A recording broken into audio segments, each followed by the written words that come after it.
J'aimerais vraiment prendre le temps de te parler de la saga récente, celle de ton arrestation en août dernier en France. Je crois que je devrais dire que, franchement, c'est l'un des pires abus de pouvoir que j'ai jamais vu appliqué à un leader de la tech.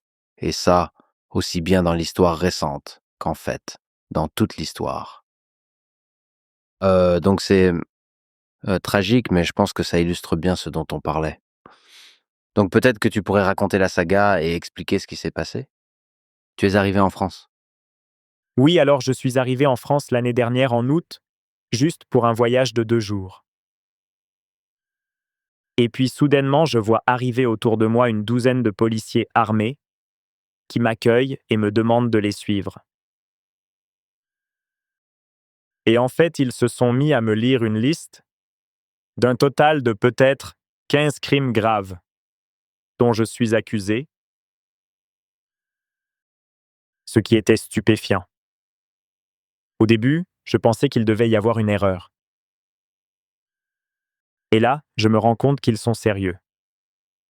Et qu'ils m'accusent de tous les crimes possibles que les utilisateurs de Telegram auraient prétendument commis. Ou du moins certains utilisateurs. Et ils pensent que je devrais être responsable de ça. Ce qui, encore une fois, comme tu l'as dit, c'est quelque chose qui n'est jamais arrivé dans l'histoire de cette planète. Il n'y a vraiment aucun pays, même pas un pays autoritaire, qui a fait ça à un leader de la tech, du moins, qui l'a fait à cette échelle. Il y a de bonnes raisons pour ça. Parce que vous sacrifiez une grande partie de votre croissance économique en envoyant ce genre de message à la communauté des affaires et de la technologie. Et donc, ensuite, ils m'ont mis dans une voiture de police, et après, en fait, je me suis retrouvé en garde à vue. Une petite pièce, sans fenêtre. Il y avait juste un lit étroit, qui était fait de béton. J'y ai passé presque 4 jours. Pendant ce temps, j'ai dû répondre à plusieurs questions que des policiers me posaient. En fait, ils s'intéressaient surtout à la façon dont Telegram fonctionne. La plupart des informations sont publiques de toute façon. En fait, j'ai été frappé par leur compréhension limitée, ou devrais-je dire même l'absence de compréhension. De la part des gens, enfin de ceux qui ont lancé cette enquête contre moi, concernant le fonctionnement de la technologie, concernant le fonctionnement du chiffrement et le fonctionnement des réseaux sociaux. Je veux dire, il y a quelque chose de sombrement poétique à propos d'un fondateur tech d'une plateforme où 1 milliard de personnes communiquent entre elles. Et toi, sur le béton, sans oreiller, pendant des jours et sans fenêtre. C'est comme un livre, ça me rappelle, enfin je suis un grand fan de Franz Kafka, et il a écrit sur l'absurdité de ce genre de situation, d'où ces histoires qu'on qualifie de kafkaïennes. Un de ses livres parle littéralement de cette situation, et l'a peut-être même prédite, appelée Le procès. Où il y a une personne qui est arrêtée sans raison, et en fait personne ne peut l'expliquer. Et il reste coincé dans le système judiciaire pendant longtemps, et, de manière fascinante dans cette histoire, ni la personne arrêtée ni aucun membre individuel du système ne comprend pleinement ce qui se passe. Personne ne peut vraiment répondre aux questions, et à la fin, la personne, attention spoiler, la personne est mentalement brisée par tout le système, ce que la bureaucratie peut faire dans ses formes les plus absurdes. Elle brise l'esprit humain que nous avons tous en nous. C'est le côté négatif de la bureaucratie. Je suis totalement d'accord avec toi vis-à-vis de l'absurdité de cette chose. Parce que si ça avait été une vraie tentative, faite de bonne foi, pour résoudre un problème, en fait, il y avait tellement de façons différentes de contacter Telegram, il y avait tellement de façons de me contacter personnellement, et de façons d'exprimer leurs préoccupations, et de résoudre tous les problèmes prétendus, de manière conventionnelle et diplomatique. Comme le ferait n'importe quel autre pays pour résoudre ces problèmes, y compris avec Telegram, ce que nous avons fait des dizaines de fois. Oui, t'as une belle page qui montre un peu tous ces détails auxquels la plupart des gens ne pensent pas vraiment. Mais Telegram était à l'avant-garde de euh, la modération des contenus CSAM et des groupes terroristes. Il y a une super page telegram.org/modération qui montre juste l'incroyable quantité de groupes et de chaînes engagés dans des activités terroristes et CSAM qui sont bloqués, activement bloqués, repérés et bloqués par Telegram. Donc, et beaucoup de ce travail, comme tu l'as dit, grâce à l'automatisation avec le machine learning, l'ampleur est juste folle. C'est des choses que la plupart des gens et des novices comme moi qui discutent simplement sur Telegram ne pensent pas. En fait, il y a juste genre un nombre immense de personnes qui font des choses qui enfreignent la loi là-dessus, et tu dois les repérer immédiatement et les arrêter. Et donc, je suppose que toutes les plateformes doivent gérer ça, et Telegram faisait un super boulot pour traiter ce genre de contenu, et ce que tu dis, c'est que le gouvernement français n'en avait aucune idée. Est-ce qu'ils savent ce qu'est le machine learning? Eh bien, je dois dire que c'est un concept difficile à leur expliquer, mais je pense qu'ils en apprendront beaucoup plus à la fin de cette enquête. En tout cas, c'est ce que j'espère. En tout cas, je pense que tu as raison.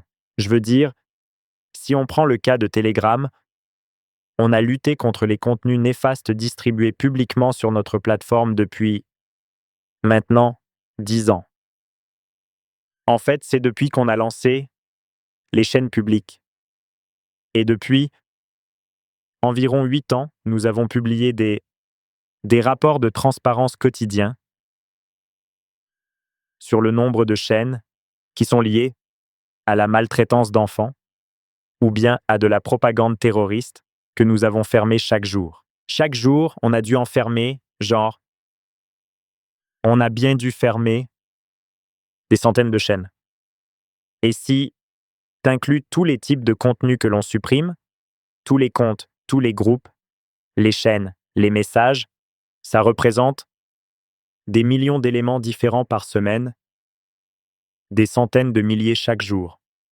Et alors quelqu'un va lire le journal et s'indignera parce qu'il a lu quelque chose sur de la pédopornographie, ce qui, bien sûr, est un sujet qui est très chargé émotionnellement, et il va faire quelque chose qui n'est pas basé sur des données, ou sur une réflexion logique, ou sur la loi, mais basé sur des émotions qui sont plutôt issues de la mésinformation.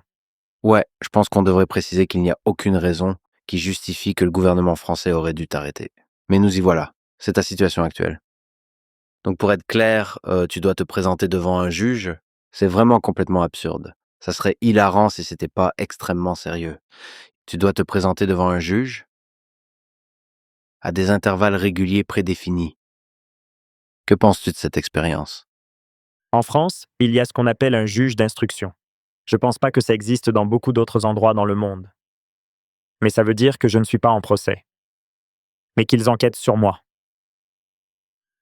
Et en France, c'est pas que la police ou le procureur qui me pose des questions, c'est un juge.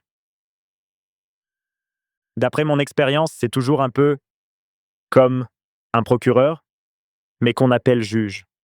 Et il est plus difficile de faire appel dans cette situation. Et donc, si tu es limité, disons, dans les pays vers lesquels tu peux voyager, alors faire appel de cette restriction te prendra beaucoup plus de temps. À vrai dire, l'enquête elle-même n'aurait jamais dû commencer. Je dirais que c'est une façon absurde et même néfaste d'essayer de résoudre un problème que l'on sait être aussi compliqué et difficile que la régulation des réseaux. C'est le mauvais outil. Et donc, on s'est opposé et on a fait appel contre l'enquête elle-même. C'était l'année dernière. Et en fait, on n'a toujours pas reçu de date d'audience pour l'appel, car le processus d'appel est d'une lenteur interminable. Pas que pour moi, pour tout le monde. Je me suis rendu compte que c'est un système défaillant à plusieurs niveaux. Il y a des entrepreneurs qui ont déjà eu affaire à la justice française, qui m'ont raconté des histoires d'horreur. On m'a dit que des entreprises ont été paralysés par des actions très inutiles commises par des juges d'instruction qui se sont avérées superflues, injustifiées et biaisées. Et au final, le problème peut potentiellement être résolu quand tu atteins une autre juridiction qui est supérieure. C'est là que tu obtiendras justice, mais tu perdras alors beaucoup de temps et d'énergie en cours de route. Donc c'est la seule chose qui est, je l'espère, différente. Et qui sera différente dans cette affaire par rapport à ce que tu m'as raconté sur Kafka. Oui, mais comme l'a décrit Kafka, ça finit souvent par épuiser beaucoup de gens avec le temps. Alors, tu espères, et je devrais préciser que pendant longtemps, tu étais sous le coup d'une interdiction de quitter le territoire français. Tu peux maintenant voyager à Dubaï et c'est d'ailleurs où on est actuellement. J'ai rencontré beaucoup de gens qui travaillent chez Telegram. Le siège de Telegram est à Dubaï, mais tu n'es pas autorisé à voyager ailleurs. Tu viens quand au Texas? Passer du temps avec moi? C'est pas facile de répondre à cette question. Ça dépend pas seulement de moi ou de mes actions. Je peux juste dire que je suis patient. Je vais pas laisser ces entraves qu'ils veulent m'imposer afin de limiter ma liberté, dicter mes actions. En fait, ça me motive plus qu'autre chose, à défendre nos libertés, parce que j'ai ressenti de première main ce que l'absence de liberté nous fait ressentir, du moins pendant ces 4 jours, en garde à vue. T'as l'impression d'être coincé, et tu peux même pas communiquer avec les gens qui comptent pour toi. Tu sais même pas ce qui se passe dans le monde, même si ça te concerne.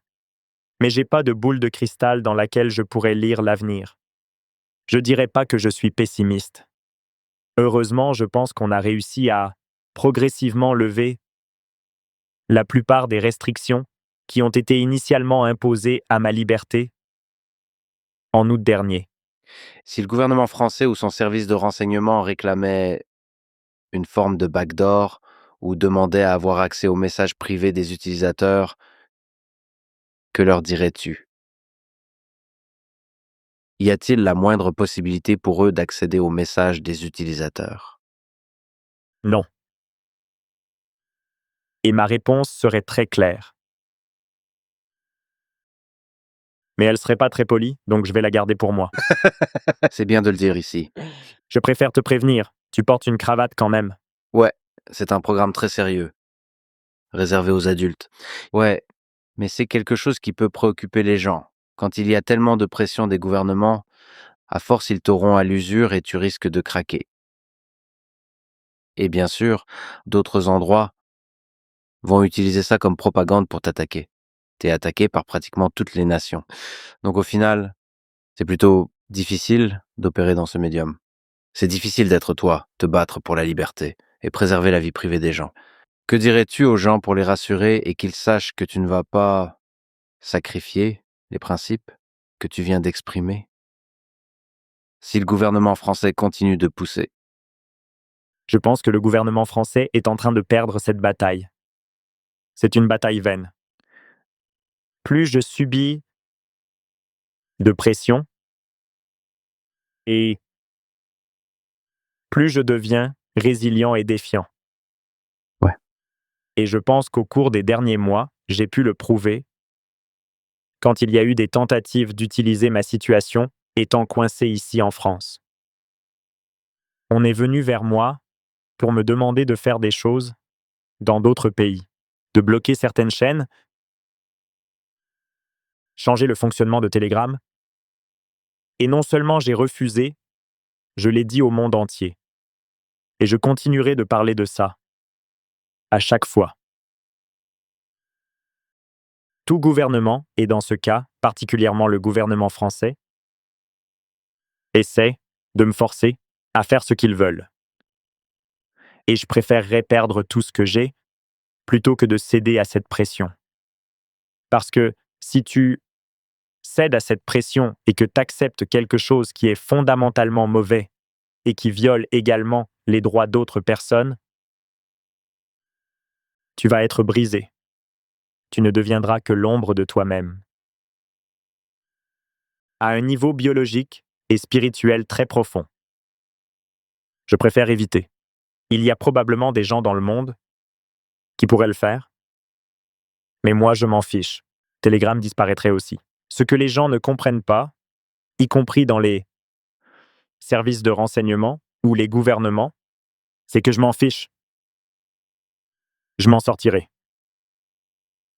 Si on me met en prison pendant 20 ans, ce qui, soyons clairs, n'est pas quelque chose que je trouve réaliste, mais si, donc, on prenait ce scénario comme une situation hypothétique, je préférerais encore me laisser mourir de faim et de recommencer à zéro que d'agir stupidement. Je vais te poser une question concernant un exemple de ce dont tu parles. Raconte-nous la saga de Telegram pendant les élections roumaines. Au milieu de cette histoire, tu continuais de te battre pour préserver la liberté d'expression. Qu'est-ce qui s'est passé? Et quelles ont été certaines des décisions que tu as dû prendre? Alors quand je me suis retrouvé coincé en France, incapable de quitter le pays pendant quelques mois, on m'a proposé de rencontrer le chef des services de renseignement par l'intermédiaire d'une personne que je connais plutôt assez bien d'ailleurs. C'est un entrepreneur bien connu en France. Il m'a dit, ce gars veut te rencontrer. J'ai répondu, d'accord, très bien. Je veux bien, mais je ne peux rien te promettre. Je l'ai rencontré et pendant cette réunion, on m'a demandé de faire ce que j'appellerais restreindre la liberté d'expression, je pense, en Roumanie. Et je ne sais pas si tu as suivi toute l'histoire qu'il y a eu avec les élections en Roumanie. Ils ont eu des élections présidentielles l'année dernière, les résultats ont été annulés. Et, et à l'époque où j'ai eu cette réunion, la Roumanie se préparait pour recommencer l'élection présidentielle. Le candidat conservateur n'était pas quelqu'un que l'État français voulait vraiment soutenir à la présidentielle. Donc, ils m'ont demandé si je ne comptais pas peut-être fermer, ou si je serais prêt à fermer, des chaînes sur Telegram qui soutenaient le candidat conservateur ou qui n'étaient pas favorables au candidat pro-européen. En fait, c'est comme ça qu'ils appellent les candidats qu'ils aiment. J'ai dit, écoutez, s'il n'y a pas de violation des règles de Telegram qui sont très claires, pas d'appel à la violence, mais si c'est une manifestation pacifique et si c'est un débat pacifique, on ne peut pas faire ça. Ce serait de la censure politique. On a protégé la liberté d'expression dans de nombreux pays dans le monde, y compris en Asie, en Europe de l'Est, au Moyen-Orient. Donc on ne va certainement pas commencer à promouvoir la censure en Europe. Peu importe qui nous le demande. J'étais très clair avec le gars qui est à la tête du renseignement français. J'ai dit, si tu penses que parce que je suis coincé ici, tu peux me dire quoi faire, tu te trompes. Je préférerais faire le contraire, à chaque fois. Et d'une certaine manière, c'est ce que j'ai fait.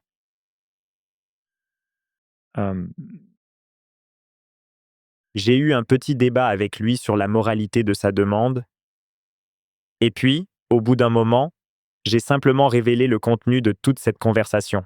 Parce que j'ai jamais signé de NDA, je ne signe jamais de NDA avec des gens comme ça. Je veux pouvoir dire au monde tout ce qui se passe. Et c'est assez choquant pour moi qu'il y ait des personnalités, des membres du gouvernement français, qui essaient de tirer des avantages de cette situation. Alors que, bien sûr, tout ça n'a rien à voir avec le début de l'enquête elle-même. Et qu'ils l'utilisent pour atteindre leurs objectifs politiques ou géopolitiques. Je considère que c'est une tentative de m'humilier personnellement et des millions d'utilisateurs de Telegram aussi. Et je trouve ça assez étrange que la même agence gouvernementale nous ait aussi demandé de faire certaines choses en Moldavie également. Et même avant ça, je pense que c'était en octobre de l'année dernière, ou alors en septembre. J'ai été arrêté à Paris fin août, et ensuite j'ai été approché à nouveau par un intermédiaire, et on m'a demandé si je pouvais supprimer certaines chaînes Telegram en Moldavie pour eux, car il y a des élections en cours. En fait, ils craignaient qu'il y ait potentiellement un risque d'interférence avec ces élections. Ils me demandaient si je pouvais peut-être prendre contact avec les représentants du gouvernement moldave et m'en occuper. On a dit qu'on ne voyait aucun inconvénient à y jeter un œil, pour voir s'il y avait ou pas du contenu là-bas qui viole nos règles. Et ils nous ont envoyé une liste de chaînes et de robots. Certains d'entre eux étaient... La liste était très courte et certaines de ces chaînes et robots violaient en effet nos règles et on les a supprimés, seulement quelques-uns. Le reste était bon. Ils nous ont remerciés et ils nous ont envoyé une autre liste, des dizaines de chaînes, vraiment un grand nombre. En regardant ces chaînes, en fait, on a découvert qu'il n'y avait pas de réel fondement pour justifier leur interdiction. Donc on a refusé de le faire. Mais chose intéressante, en fait, les services de renseignement français qui nous demandaient de, de faire ça en Moldavie m'ont fait savoir par leurs contacts que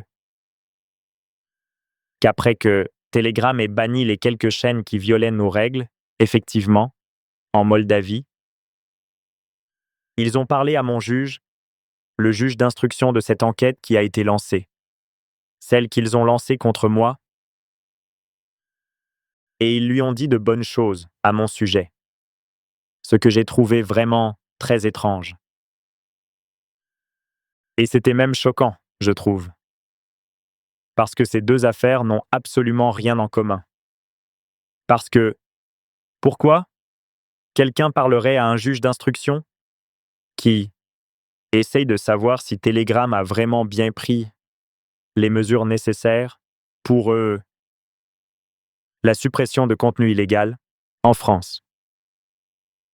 Quel est le rapport avec la Moldavie?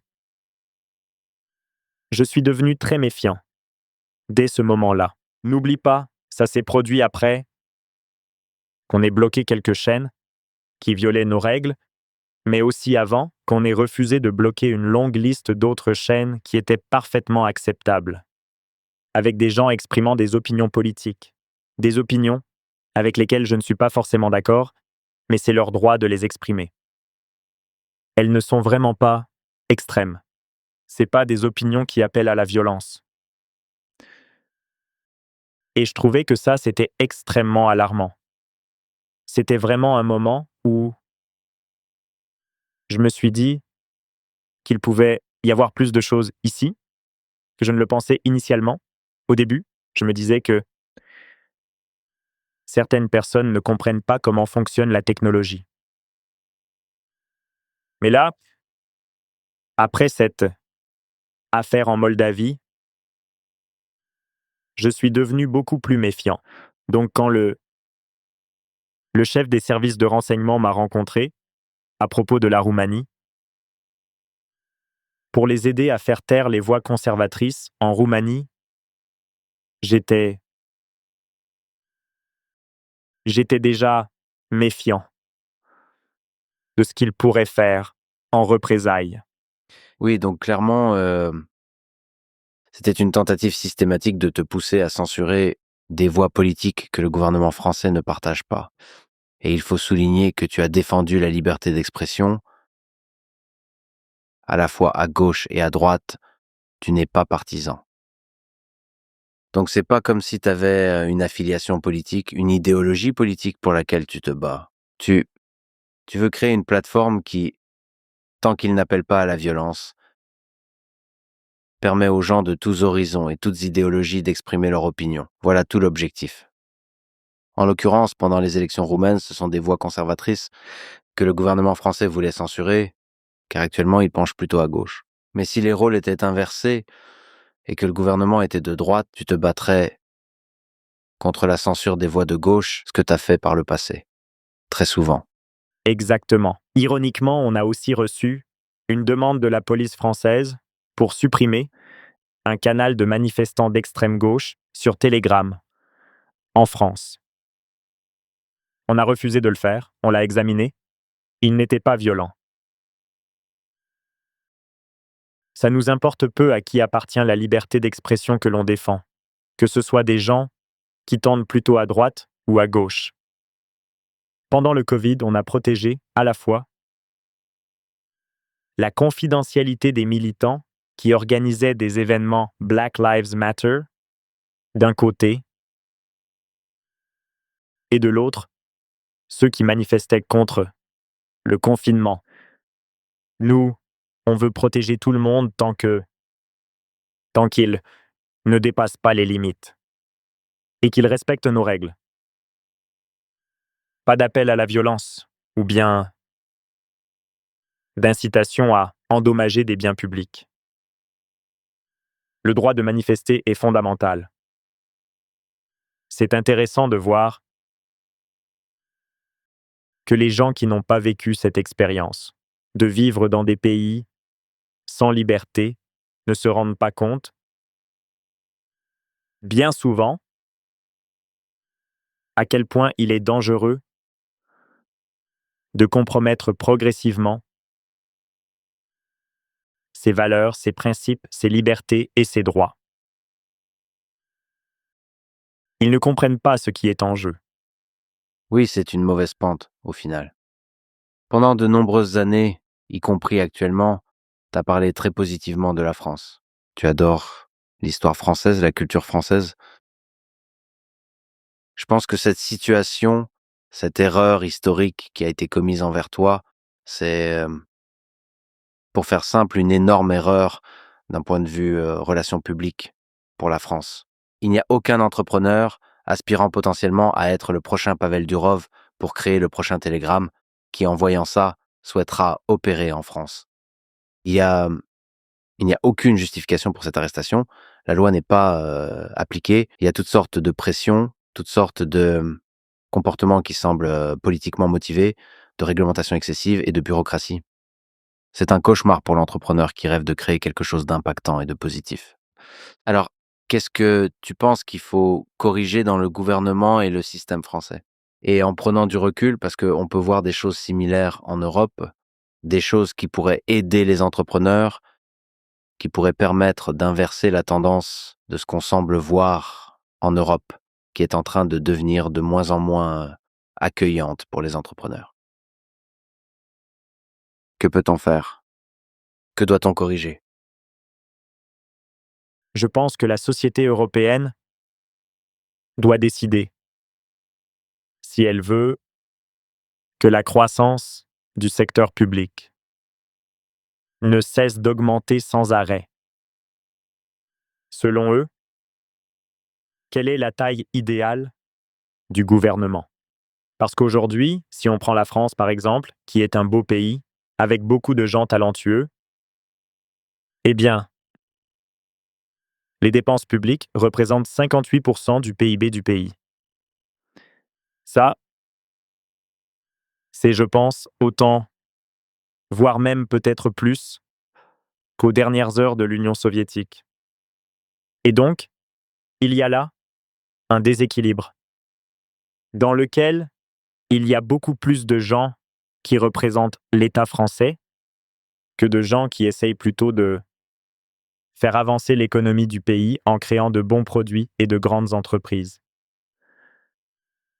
Le domaine des startups et le domaine des réseaux sociaux a été énormément impacté par cette situation. Je me souviens, il y avait une grande startup dans ce, dans ce domaine en France il y a une dizaine d'années. C'était un réseau social basé sur ta position. Elle a finalement été vendue à Snapchat, mais avant qu'elle ne soit vendue, le fondateur m'a demandé s'il devait vendre. Je lui ai dit non, ne vends jamais. T'as un produit excellent, t'as beaucoup d'utilisateurs, t'as du succès dans de nombreux pays. Et c'est vraiment la première success story de ce genre en France. Mais il l'a vendu quelques semaines après. Plus tard, on s'est rencontrés, il était passé à autre chose, mais on s'est vu et je l'ai interrogé. J'essayais vraiment de comprendre ce qui s'était passé. Et alors, une des choses qu'il m'a expliqué, c'était que pendant qu'il essayait de diriger son entreprise, alors qu'il était en concurrence avec Facebook, Instagram, Snapchat, avec toute cette pression des investisseurs, en essayant d'embaucher les meilleures personnes et de les persuader de venir à Paris. Et il a fait du bon travail d'ailleurs. Mais pendant qu'il essayait de faire tout ça, il était également sous le coup d'une enquête vraiment stupide, impliquant encore des problèmes de protection des données. Et ça a duré une éternité. Et ça a progressivement saigné toute son équipe et son entreprise elle-même. Des interrogatoires constants. Des demandes de divulgation. Tu sais, c'est une nouvelle entreprise. Hmm. Donc, le niveau de stress a augmenté considérablement et à un moment donné, je pense que la pression était trop forte. Et donc, il a décidé que c'était plus simple de la vendre. Au final, tout ça était en vain. Il n'y avait pas de problème. L'enquête s'est terminée, autant que je le sache, sans qu'aucune infraction ne soit découverte. Mais ce genre d'enquête, elles ont un véritable coût. Et à moins que la société ne comprenne enfin le coût réel de ces projets, de ces entreprises, des startups qui ne sont jamais créées ou qui sont vendues aux États-Unis à un stade très précoce ou à d'autres pays. Et que ça entraîne une diminution de la croissance économique, rien ne changera. Et il me semble qu'on a parlé à un gars, il y a quelques jours, qui a quitté la France et démarré une entreprise ici à Dubaï. Et une des raisons pour ce départ, c'est que le gouvernement a lancé une enquête sur son entreprise. Dans le cadre de l'enquête, ils ont gelé ses comptes bancaires. Et c'était une enquête au sujet des impôts. Elle a duré de nombreuses années. Je crois qu'il a dit 8 ans. Et du coup, au bout de ces 8 ans, le gouvernement est arrivé à la conclusion qu'il n'y avait rien d'irrégulier. Genre, c'est bon, tout est en règle. Pendant ce temps, ses comptes bancaires professionnels étaient gelés. Son entreprise a sombré. La seule chose qui lui a permis de vraiment survivre, de ne pas jeter l'éponge et de ne pas devenir fou, c'est d'avoir déménagé à Dubaï et d'avoir lancé une nouvelle entreprise qui a eu un succès incroyable. Et maintenant, il enrichit cette ville dans laquelle on est en ce moment avec ses grandes idées novatrices. Et d'ailleurs, tu sais, ayant interagi avec lui, il y a comme un feu dans ses yeux, l'esprit humain qui alimente l'entrepreneuriat, quoi que ce soit. Et rien ne l'oblige à faire tout ça. Il a déjà gagné beaucoup d'argent. Il a probablement besoin de rien faire, mais il veut toujours créer. Et c'est ce feu qui alimente les grandes nations. Construire, toujours construire de nouvelles choses, se développer, tout ça. Et la réglementation abusive étouffe ça. Il faut prendre soin de ces gens-là. Ouais. Mais on dirait que le peuple français, en partie, a été induit en erreur. Je ne sais pas depuis quand ça date, peut-être de la Révolution française, mais ils s'imaginent que les entrepreneurs sont en fait leurs ennemis. Ce sont les riches, fourbes et mauvais, qui sont la cause de tous nos maux et que si seulement on pouvait les forcer à partager leurs richesses, si sournoisement acquises, avec le reste de la population, alors tous les problèmes seraient magiquement résolus. Mais en fait, en réalité, beaucoup de ces gens qui créent de telles entreprises avec ce feu dans les yeux, ils sacrifient leur vie et leur santé physique et mentale. Ils travaillent 20 heures par jour. Ils subissent une quantité de stress immense pour pouvoir réaliser leur vision et apporter de la valeur et des progrès à la société qui les entoure. Ils créent des emplois, ils offrent des services excellents, ils créent des biens de valeur, Ils développent ton pays. Ils rendent ton peuple fier. Il faut vraiment les chérir. Mais que leur fait le système? Il les fait fuir leur propre pays. Et je sais pas, peut-être que quelqu'un dans l'administration fiscale aurait, aurait décidé de faire avancer sa carrière à tes dépens, et peut-être qu'il était, tu sais, trop ambitieux et pas trop malin, et donc, résultat, l'entreprise est en ruine. Et maintenant, le même entrepreneur avec qui on a parlé est invité à revenir en France d'ailleurs. Il lui offre des conditions vraiment bonnes. On lui a demandé s'il allait ouvrir une nouvelle enseigne sur les Champs-Élysées, qu'il allait avoir le meilleur emplacement. On lui dit qu'ils vont en financer une partie, qu'il aurait des réductions d'impôts, et il a dit jamais. Oubliez ça. C'est impossible. Je reviendrai jamais en France. L'expérience l'a traumatisé, et pourtant il est français.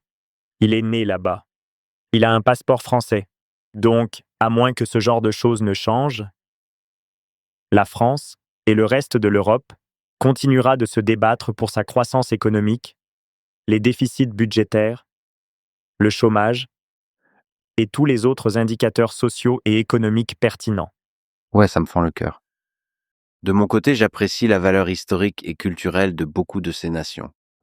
Et j'espère que l'Europe et la France pourront prospérer, mais les éléments requis pour prospérer ne sont pas là.